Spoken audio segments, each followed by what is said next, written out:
Hi guys, Jordan with Motion Array, and today we're taking a look at YouTube copyright claims. What are they? Why do they happen? And what can you do if you find yourself having to deal with one, even if you have the rights to use all of your materials? So first things first, let's actually answer the question, what is a YouTube copyright claim to begin with? Well, basically it's when audio or visual materials within your video are found by YouTube to be copies of other materials protected by another individual or company. YouTube uses what's called Content ID, which is a software system designed to detect copies of materials, both audio and visual, to prevent against unauthorized use. YouTube claims that nearly all content claims on YouTube take part automatically through Content ID. The great thing about Content ID is that it has a much wider reach than any army of humans ever could, which makes it great to fight against piracy, but it's not always perfect. It's way more of a blunt tool rather than a surgical instrument.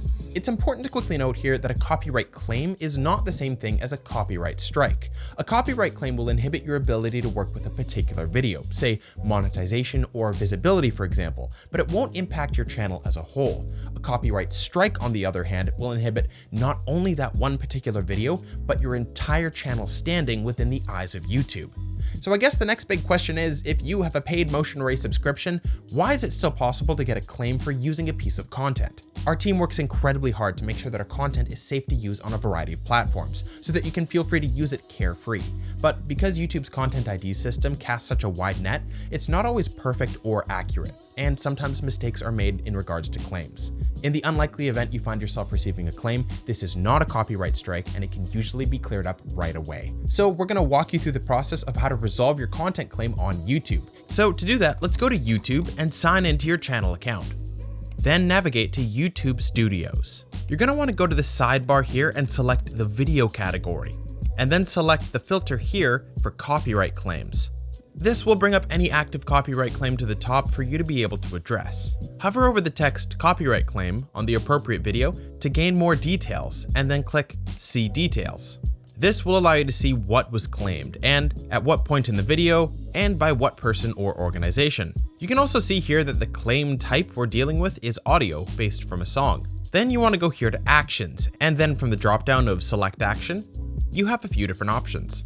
If you used copyrighted materials inappropriately, there's a couple ways to try to address this, by cutting out or replacing that part of the video, for example. But since we do have the right to use these materials, let's go ahead and dispute the claim. A reminder should pop up explaining some of the misconceptions about using another creator's materials. So check the box which says your reason for disputing is different, and let's continue. There should be a few different options how you can justify your usage, but since this was an accidental claim on materials we have a license for, we're just going to choose the option which says we have the appropriate license to use it. You'll then be provided with some information about licensing and some of the ways in which your license in fact might not cover your use case. They also indicate whenever possible providing written documentation of your granted use of the materials is best. Since we know that we have the appropriate requirements, let's continue on. Finally, we get to the point in the video where most people are concerned, actually providing the reasoning for your case. But because you have a license for a monthly subscription and not for each individual piece of content, your reasoning should go something as follows. I'm a paying member of motionarray.com and I have the correct license to use this track or material in my video. Then copy and paste the URL from the song or other piece of content used from motionarray.com into this section of your YouTube copyright dispute.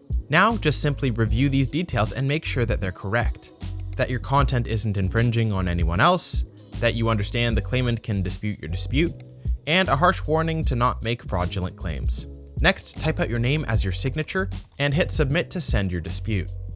The last thing that we'd suggest is actually just a general principle that we follow whenever uploading to YouTube. Whenever possible, always upload your video as unlisted and give it a little bit of time to sit, maybe even for a day or two if your production schedule allows. This does a couple things. One, it lets you plan out when you actually want to release it and make sure you have things like your titles, tags, and descriptions all ready to go, but it also gives YouTube a chance to run its Content ID system so that it can actually detect whether or not there's anything that could give you trouble. It's far better to deal with this problem on an unlisted video rather than one that's live to all of your viewers. Another simple thing you can do to protect yourself is in the description of your YouTube video, write down something similar to what you would have if you were fighting a claim. Like for example, licenses are through motionarray.com, as seen here for the following pieces of media, and then copy and paste the URLs for all the Motion Array content you used in that video.